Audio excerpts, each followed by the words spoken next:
नमस्कार दोस्तों, मेरा नाम है चेतन वशिष्ठ और मैं पेशे से एक सॉफ्टवेयर इंजीनियर हूँ। मैं अमूमन प्रोग्रामिंग, सॉफ्टवेयर, मोबाइल, कंप्यूटर्स इनसे रिलेटेड ही वीडियो बनाता हूँ, लेकिन आज की मेरी जो वीडियो है ये एक आम भारतीय नागरिक के लिए भी है।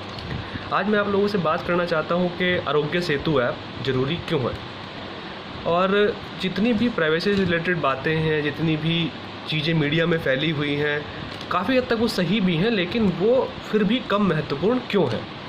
अगर आपके फ़ोन में आरोग्य सेतु ऐप है तो Aarogya Setu app peer to peer networking पे काम करती है, जो नेटवर्किंग आपका ब्लूटूथ के थ्रू होती है। आपका मोबाइल जो है, आप मान लीजिए कि देश के हर नागरिक से जुड़ा हुआ है। कैसे? आपके मोबाइल का ब्लूटूथ ऑन है, वो ब्लूटूथ जो है दूसरे किसी व्यक्ति के मोबाइल से कनेक्टेड है, उसका मोबाइल आगे किसी और ब्लूटूथ से कनेक्टेड है।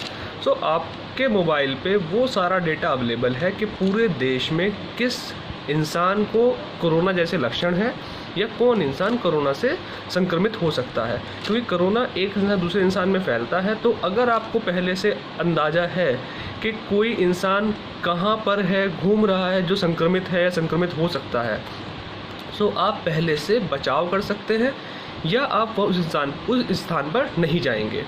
और इसके बाद भी अगर आपको कोरोना हो जाता है तो सबसे महत्वपूर्ण बात यह है कि अगर आपके मोबाइल में आरोग्य सेतु ऐप है तो आपके पास एक ऐसी जगह है, एक सिंगल सोर्स ऐसा है जहां से आप सरकार से संवाद कर सकते हैं, बात कर सकते हैं, आप रिपोर्ट कर सकते हैं कि मुझे असिस्टेंस की ज़रूरत है, मुझे एम्बुलेंस चाहिए या मुझे डॉक्टर से सलाह चाहिए। और उसके थ्रू आप बड़े आसानी से टेलीमेडिसिन का भी उपयोग कर सकते हैं। तो एक तो वहाँ पे चैट बॉट है, आप उससे बात करके समझ सकते हैं कि सच में जो आपके लक्षण हैं वो घबराने लायक है भी या नहीं।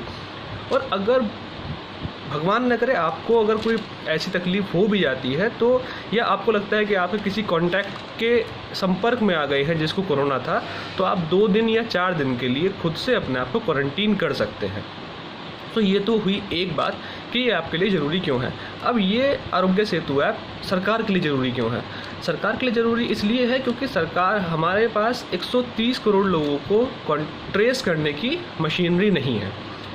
एक मोबाइल के थ्रू ये एक प्रयास है सरकार का कि मैक्सिमम लोगों को ट्रेस कर सके और पता चल सके कि किस जगह में, किस रीजन में, किस स्टेट में, किस डिस्ट्रिक्ट में, गाँव में सबसे ज़्यादा केस हैं या सबसे ज़्यादा संभावित केस हो सकते हैं। इस प्रयास के थ्रू हम सरकार को भी कहीं ना कहीं मदद कर रहे हैं। इसके बाद आते हैं प्राइवेसी वाले पार्ट पे। हाँ, प्राइवेसी की प्रॉब्लम थी, लेकिन आज सुबह तक, कल रात सरकार ने एक बहुत बड़ा कदम उठाया है।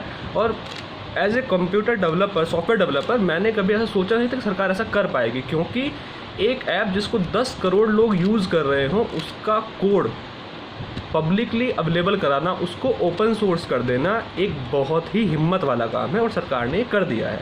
सरकार ने इनाम भी रखा है, जो 1 लाख से 3 लाख तक का इनाम डेवलपर्स को मिलेगा अगर कोई भी डेवलपर कोई सिक्योरिटी ब्रीच को बताता है, कोई भी सिक्योरिटी इशू है वो समझाता है, उसको बताता है, उसको करेक्ट करता है, या कोई भी डेवलपर उस कोड को अपडेट करता है। तो सरकार ने 1 लाख से लेकर 3 लाख तक का इनाम भी रखा है, जिसके लिए अभी 26 जून 2020 तक आपके सबमिशन एक्सेप्ट भी किए जाएंगे।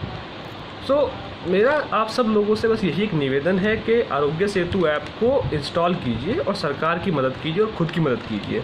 धन्यवाद।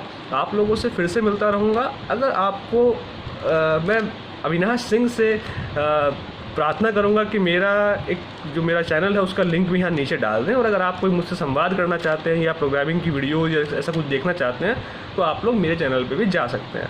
धन्यवाद।